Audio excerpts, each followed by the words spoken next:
If you look at the highlights right here and right here on her face, those are specular and they're highlighted because I removed the baffle from them and that's what I wanted. And again, the background is done with the 30-degree grid to provide that glow and provide complete different color from the actual painting and kind of eliminate, I wanted to, all the white in this photograph, actually not in this photograph, in the painting that she had, I wanted to eliminate it and just straight to have color. So that's why I threw the amber gel on that one too as well.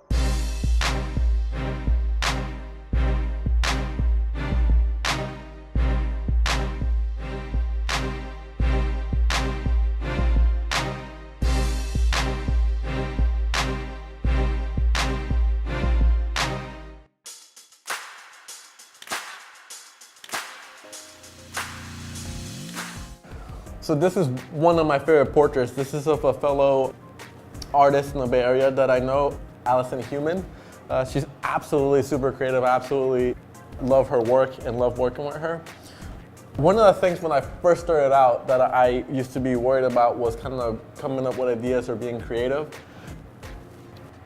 And I think that one of the things that could kind of help you overcome that, or one of the things that I kind of get used to having now is, when you work with talented people, you don't have to carry all the weight on your shoulders to come up with the idea or the creative. When you work with really talented athletes, they kind of give you a gift. Like, you kind of work with people that bring the best out of you, and that's kind of working with talented people. So with that being said, you go in with a shoot, you go in with a game plan. I could replicate results indoors, outdoors, nighttime or daytime or anywhere. When it becomes that predictable, sometimes it could get a little repetitive or it could get boring. So for this shoot, I knew Allison was absolutely, she's an artist, she's really creative, she does amazing work. We did a number of different portraits, but this is my favorite one that we did that day, and this is her favorite too as well. So for this one, I strictly wanted to do something with color, and I told her, paint your own backdrop. And I gave her kind of loose guidance on it. I didn't really dictate it to her. I had no idea how it would look. And I told her, based on the background that she used and on the colors that she used, that would dictate what colors I would use to light her and how I would light her. We shot that day, and then I saw the painting. And the painting actually didn't necessarily look like this. It had more white on it. And like I said, I wanted it to look really stylized and really moody. So I saw the painting. We had it here at the backdrop. So the actual image itself, this one is cropped, but the actual image itself is expanded a little bit more. And the painting that she has here extends out a little bit more.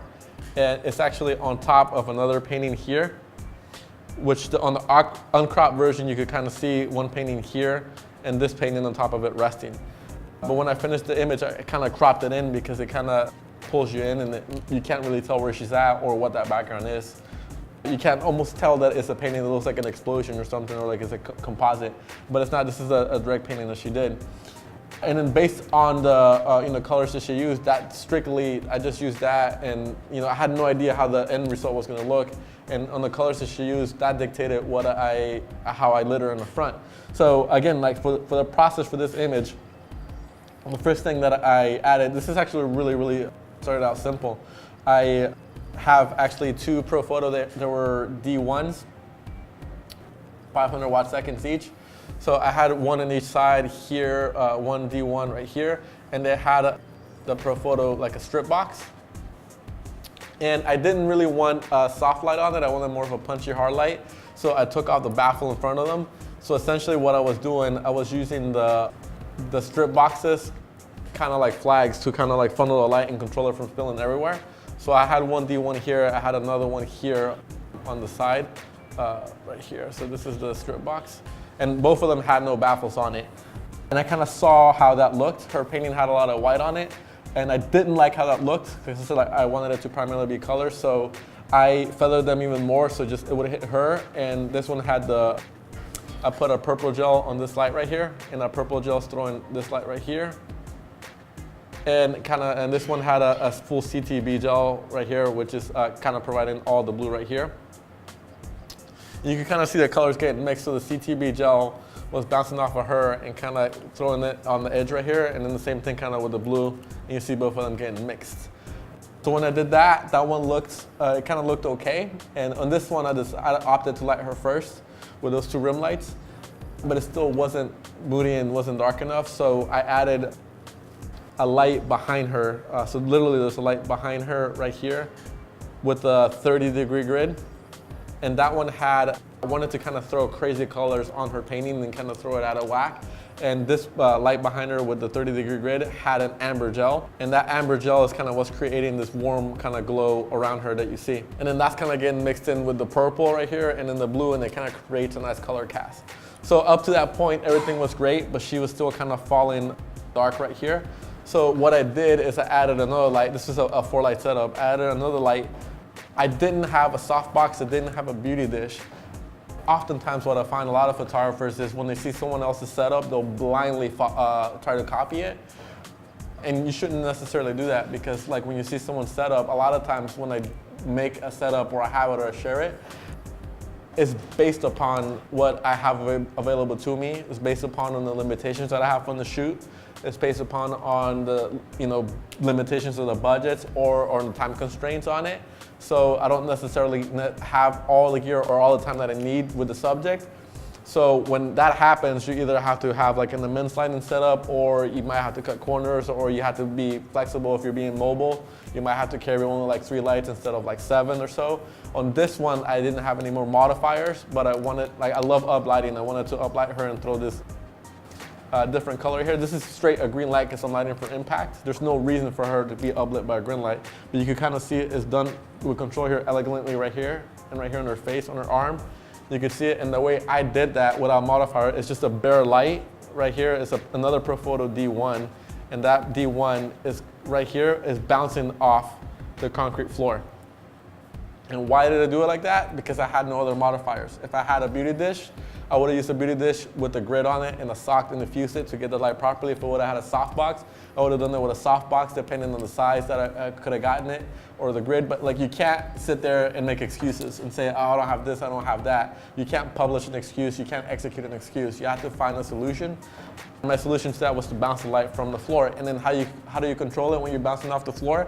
Is you play with the distance on it. I wanted it just to hit her here, just to hit her arm here, slightly here, and throw a little bit of green.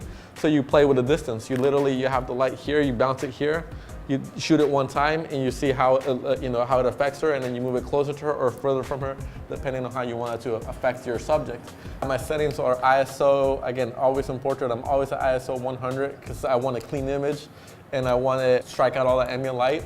My shutter speed, I believe, should have been maxed out on this one, so it's usually at 1/160th of a second or 1/200th.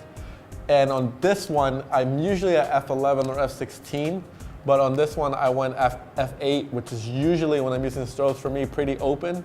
And the reason for this one, why I was at f8, and also my lens selection on this one was done purposely. It was the Canon f2.8 lens, the prime lens, the 135mm lens. The reason why I was at f8, which is generally, like I said, open for me when I'm normally at f16, is because for 2 reasons. Number one, the 135, I decided to have that one and I made that composition. This was shot on the tripod.